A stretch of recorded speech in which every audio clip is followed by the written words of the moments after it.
सच्चिदानंद रूपाय विश्वोत्पत्त्यादि Hathaway तापत्रय विनाशाय श्री कृष्णाय वयं नमः।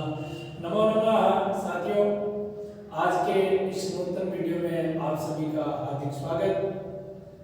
इससे पूर्व वीडियो में हमने आत्मनिर्भर आत्मा और उसके साथ क्षत्रिय प्रत्यय का प्रयोग सीखा था। आज के इस महत्वपूर्ण वीडियो में हम लोग सीखने वाले हैं अव्यय शब्द और साथ ही सानच प्रत्यय। सबसे पहले तो हम जानते हैं कि वर्णों के सार्थक समूह को शब्द कहते हैं। शब्दों के मुख्य रूप से दो प्रकार हैं, विकारी और अविकारी। अविकारी शब्दों के अंतर्गत अव्यय आते हैं। अविकारी के शब्द होते हैं जिनमें किसी प्रकार का विकार नहीं होता। विकारी भी होते हैं जो बदलते हैं, जैसे संज्ञा है, सर्वनाम है, क्रिया है, विशेषण है, ये सब विकारी शब्द है। अविकारी ऐसे शब्द होते हैं जिनके रूप नहीं चलते, जो बदलते नहीं है, जो सदा एक जैसे रहते हैं, उन शब्दों को अविकारी या अव्यय कहते हैं। हम इसकी परिभाषा सीखते हैं। इसकी परिभाषा लिखा है, सदृशं त्रिषु लिंगेषु सर्वासु च विभक्तिषु वचनेषु च सर्वेषु यन्नवयेति तदप्यं। सदृशं त्रिषु लिंगेषु, ऐसे शब्द जो तीनों लिंगों में एक जैसे रहेंगे। सर्वासु च विभक्तिषु, सभी विभक्तियों में भी एक जैसे रहेंगे। वचनेषु च सर्वेषु, सभी वचनों में, एक वचन में, द्विवचन में, बहुवचन में। यन्नवयेति, जो सब वे नहीं होते, बदलते नहीं, खर्च नहीं होते, परिवर्तित नहीं होते, तद अव्यय, वे सब अव्यय या अविकारी शब्द कहलाते हैं। कहने का अर्थ यह है, अविकारी या अव्यय वे शब्द होते हैं जिनके रूप नहीं चलते, जो सभी विभक्तियों में, सभी वचनों में, सभी लिंगों में एक जैसे रहते हैं, उन शब्दों को अविकारी या अव्यय कहते हैं। हम उदाहरण से सीखते हैं। सदा, सदा का अर्थ हमेशा। इसका वाक्य प्रयोग करेंगे। एक वचन में है सदा पठा, बहुवचन में कर ले वयम सदा पठामः। ऐसे ही किसी भी लिंग के साथ प्रयोग कर ले, बालक सदा पठती व बालिका सदा पठती, तब इसके रूप में कोई परिवर्तित नहीं होगा, सदा सदा ही बना है। ऐसे ही यथा तथा, यथा करते जैसे, तथा करते वैसे। यथा शिक्षकः तथा शिष्यः, यथा माता तथा पुत्री, यथा राजा तथा प्रजा। एक उदाहरण लिख लेते हैं, यथा बीजम तथा फलम। इस अव्यय का प्रयोग साथ साथ में किया जाता है। यथा जैसा तथा वैसा, जैसा शिष्य जैसा गुरु वैसा ही शिष्य, जैसा राजा वैसी प्रजा। यथा राजा तथा प्रजा, यथा बीजम तथा फलम, यथा माता तथा पुत्री। अने इसी प्रकार से यदा तदा, ये दोनों के साथ साथ आते हैं। यदा करते जब, तदा करते जब। तब जब अध्यापक आता है तब पढ़ाता है। यदा अध्यापकः आगच्छति, यदा शिक्षकः आगच्छति, यदा शिक्षकः आगच्छति तदा पाठयति, तदा पाठयति। जब अध्यापक आता है तब पढ़ता है। ऐसे जब जब धर्म की हानि होती है तब तब भगवान अवतार लेते हैं। यदा यदा हि धर्मस्य ग्लानिर्भवति भारत तदात्मानं, तदा, यदा और तदा का एक साथ प्रयोग करते हैं। ऐसे कदा, कब, तुम कब पढ़ते हो, त्वं कदा पठसि, त्वं कदा पठसि, तुम कब पढ़ते हो। ऐसे यत्र जहाँ, तत्र वहाँ, जहाँ पुष्प है हम भरे होते हैं। यत्र पुष्पाणि सन्ति, यत्र पुष्पाणि सन्ति तत्र भ्रमराः आगच्छन्ति, तत्र भ्रमराः आगच्छन्ति। यत्र पुष्पाणि सन्ति तत्र भ्रमराः आगच्छन्ति। यत्र धूमः तत्र। इसी प्रकार से सर्वत्र ईश्वरः सर्वत्र अस्ति। पुत्र कहाँ, त्वं कुत्र वससि, तुम कहाँ रहते हो, तुम कहाँ पढ़ते हो। त्वं कुत्र वससि व निवससि, तुम कहाँ रहते हो, तुम कहाँ पढ़ते हो। पुत्र, इसका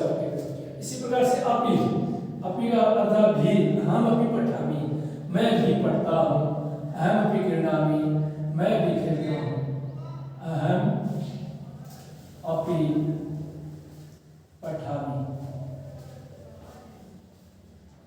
ना निषेध नहीं अर्थ में, माँ भी नए निषेध नहीं अर्थ में। चिंता मत करो, चिंता मास्तु व चिंता मा कुरु, चिंता मा कुरु चिंता मास्तु। न पठतु सत्यम वदतु असत्यम न वदतु, आम हाँ हाँ मैं पढ़ाऊंगा, आम अहम पाठिष्यामि, हया हय का कल, लेकिन कल बीता यस्यद्य, इस अर्थ में है कल मैं जयपुर गया था, कल मैंने पाठ पढ़ा है। हया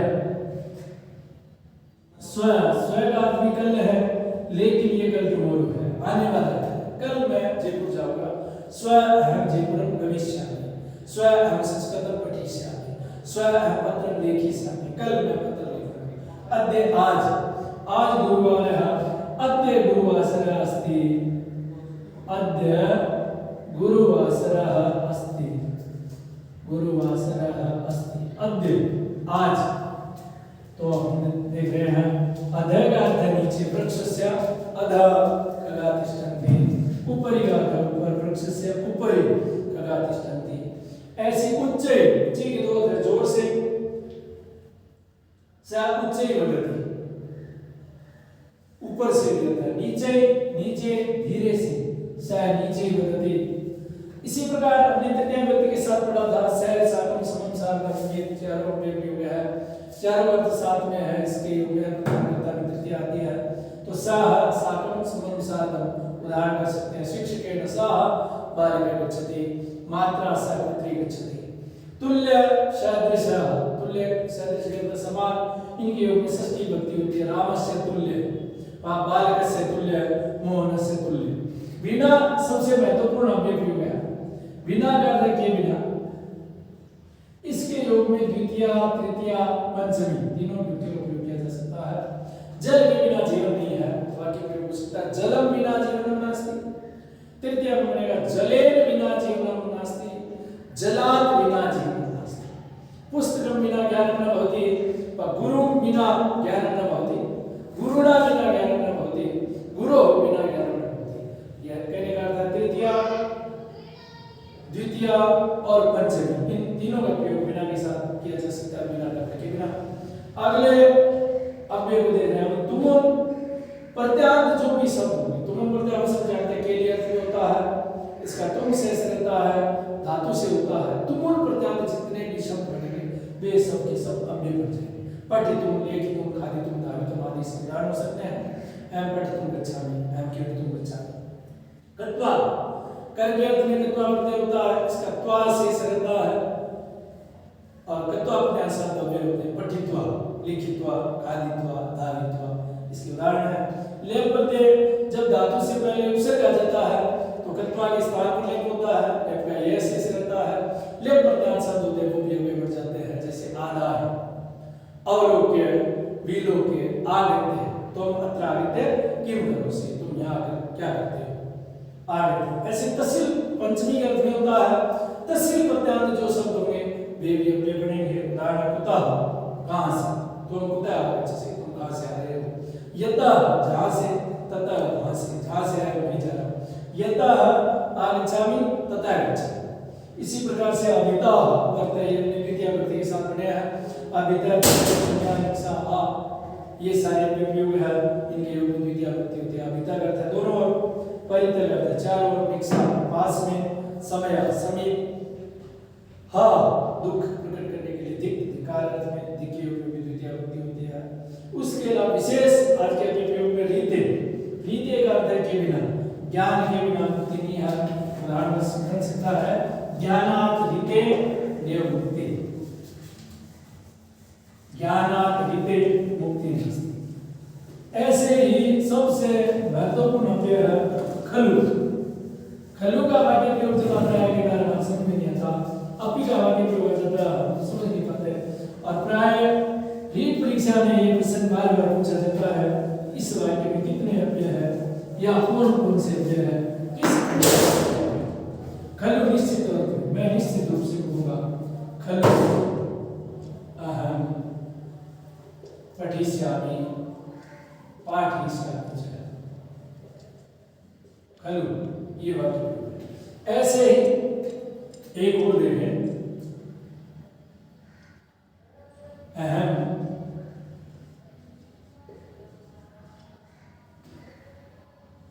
अहमपि पुस्तकं विना न पठिष्यामि। दिया गया वाक्य है, इस वाक्य में पूछ लिया जाता है कि कितने अव्यय है, वहां हमें ध्यान रखना है।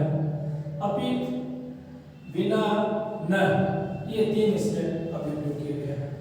ऐसे अगला अव्यय शनि, शनि का धीरे धीरे स शनि गच्छति। कभी कभी शनि को 2 बार लिख दिया जाता है, शनि शनि पठति, शनि शनि वदति, शनि शनि पठति, शनि शनि चलति। धीरे धीरे चलता है, धीरे धीरे बढ़ता है। शनि का एक बार उपयोग किया जा सकता है, 2 बार उपयोग कर लेते, ऐसे बार बार। अगला आता चिरम, लंबे समय के लिए चिरम अब उपयोग किया जाता है। पुनः, दोबारा, पुनरावृत्ति, पुनः स पुनः आगमिष्यति, वह फिर आएगा, आगमिष्यति। पुनः पाठयिष्यामि, मैं दोबारा पढ़ाऊंगा, पुनः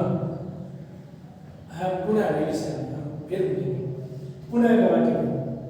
तो आज के इस महत्वपूर्ण वीडियो में हमने सबसे पहले सीखा कि अव्यय होता क्या है, अव्ययकारी शब्द किसे कहते हैं। ऐसे शब्द जो तीनों लिंगों में, सभी विभक्तियों में, सभी वचनों में एक जैसे रहते हैं, जो बदलते नहीं है, वे शब्द अव्ययकारी या अव्यय कहलाते हैं। अव्यय संस्कृत में बहुत सारे हैं, जिनमें से कुछ मुख्य अव्यय की बातें हमने की, जैसे यथा, तथा, यदा, तदा, यत्र, तत्र, कुत्र, सर्वत्र, किंतु, परंतु, उच्चै, नीचै, सह, साकं, समं, सार्वं, तुल्य, सदृश्य, बिना, और तुम प्रत्यांत, कत्वा प्रत्यांत, ले प्रत्यांत, तस्य प्रत्यांत शब्द जैसे कुतः, यतः, ततः, अभिदय, परिदय, निक्षा, समया, हा, दिक्, रीते, खलु, शनि, चिरम और पुनः, इन सब अव्ययों का प्रयोग हमने आज सीखा है। इनका वाक्य प्रयोग हमने देखा है। विशेष रूप से स्व, हय, अद्य, इनका वाक्य प्रयोग किया जाता है।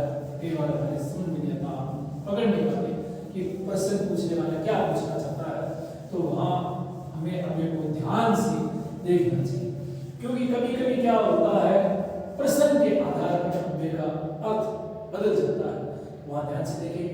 इसके साथ ही हम पढ़ने वाले हैं एक प्रत्यय सानच। पूर्व वीडियो में हमने संधि प्रत्यय पढ़ा था, उसी के अर्थ को कहने के लिए सानच प्रत्यय है, अर्थात वर्तमान काल के अर्थ में होता है। वर्तमान काल के अर्थ में होता है। सत्री प्रत्यय भी वर्तमान काल के अर्थ में होता है, सानच प्रत्यय भी वर्तमान काल के अर्थ में होगा। ये सानच प्रत्यय आत्मनेपदी धातु से, इससे पूर्व वीडियो में हमने आत्मनेपदी धातु के बारे में जाना है। आत्मनेपदी धातु से होता है। सत्री प्रत्यय प्रश्नेपदी धातु से होता है। इसका सानच का सामान्यतः आन शेष रहता है। कभी कभी मैं बीच में आकर के मान हो जाता है, रूप तीनों लिंग हो सकता है।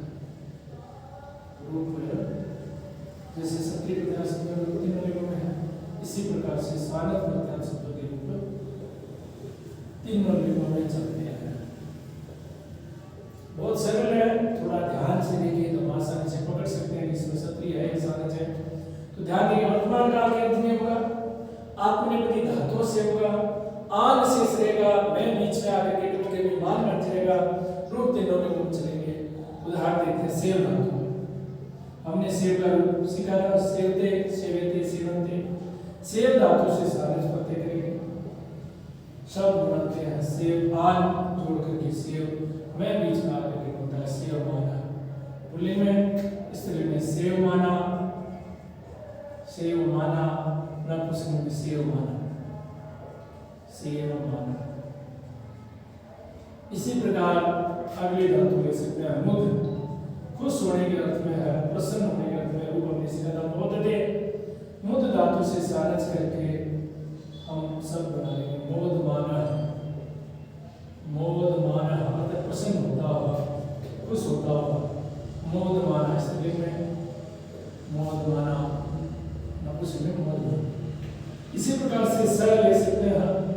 सहन करने के अंत में रूप सहते बनता है, सारच करके बनेगा सहमाना, सहमाना, सहमाना, सहमाना।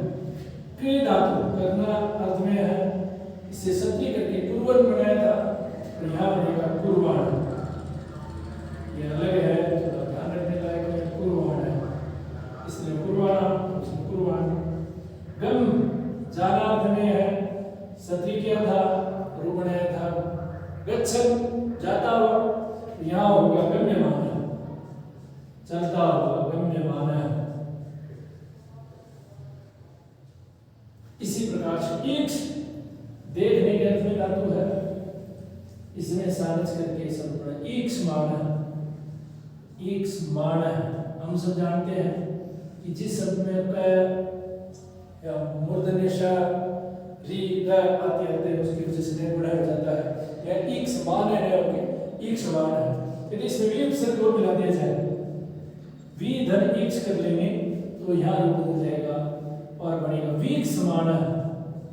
अर्थ वही है, देखता हुआ, स्त्री में होगा वीक्षमाण, वीक्षमाण। हम वाक्य प्रयोग करते हैं, वह सेवा करता हुआ यहाँ रहता है, वह सेवा या प्रसन्न रहता हुआ सेवा करता है। इसमें चलता हुआ ऐसा यदि कहना है वाक्य प्रयोग, तो हम जाने सारच करते वर्तमान काल के अर्थ में होता है, आत्मनेपदी धातु से होता है, आन शेष रहता है, कभी कभी मैं बीच में आकर के मान बन जाता है, रूप तीनों लिंगों में चलते हैं, लान बनते हैं। सा सेवमानः, सेवमानः अग्र वसति, वह सेवा करता हुआ यहाँ रहता है।